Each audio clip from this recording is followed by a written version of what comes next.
લોકસભા ચૂંટણી 2024ને ઐતિહાસિક ગણાવતો ચૂંટણી પંચ, મતગણતરીમાં પારદર્શિતા માટે ચૂંટણી પંચ પ્રતિબદ્ધ. વિપક્ષોના તમામ પ્રશ્નોના મુખ્ય ચૂંટણી કમિશનરે આપ્યા જવાબ.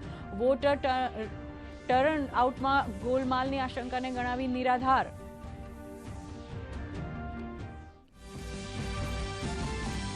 સ્વેચ્છાએ ઉમેદવારી પાછી ખેંચવા પર ચૂંટણી પંચ હસ્તક્ષેપ ન કરી શકે તેમ જણાવતા મુખ્ય ચૂંટણી કમિશનર. સુરત અને ઇન્દોરની બનેલ ઘટના પર આપ્યો જવાબ. તો કોંગ્રેસ નેતા જયરામ રમેશના દાવાને ગણાવ્યો ફેક નરેટિવ.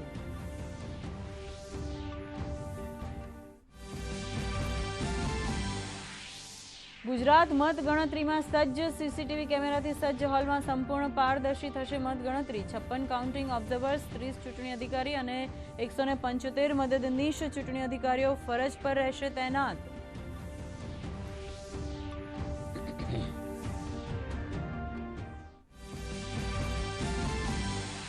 એક્ઝિટ પોલના પરિણામ પર આંતરરાષ્ટ્રીય મીડિયામાં પણ ચર્ચા. એક્ઝિટ પોલની ટિપ્પણીઓ પર ભાજપાનો પલટવાર. કહ્યું, વિપક્ષના નેતા નિરાશામાં આપી રહ્યા છે જવાબ. તો કોંગ્રેસ નેતા સોનિયા ગાંધીએ કહ્યું, 4 જૂનની જુઓ રાહ.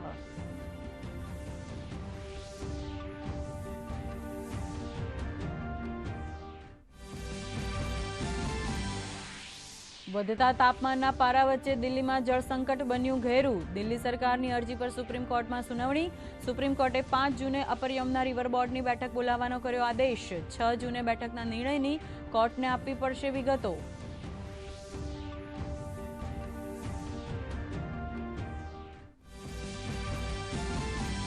રાજ્યમાં વલસાડ, નવસારી, તાપી, ડાંગમાં આજે હળવા વરસાદની આગાહી. અમદાવાદમાં 2 દિવસ રહેશે વાદળછાયું વાતાવરણ.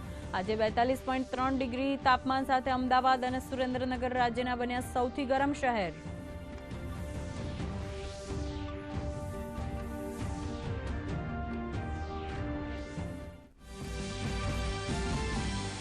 ક્રિકેટ રસિકો માટે સારા સમાચાર. ડીડી ફ્રી ડિશ પર ભારતની તમામ મેચોનું થશે પ્રસારણ. 2 સેમીફાઇનલ અને ફાઇનલનું પણ થશે પ્રસારણ.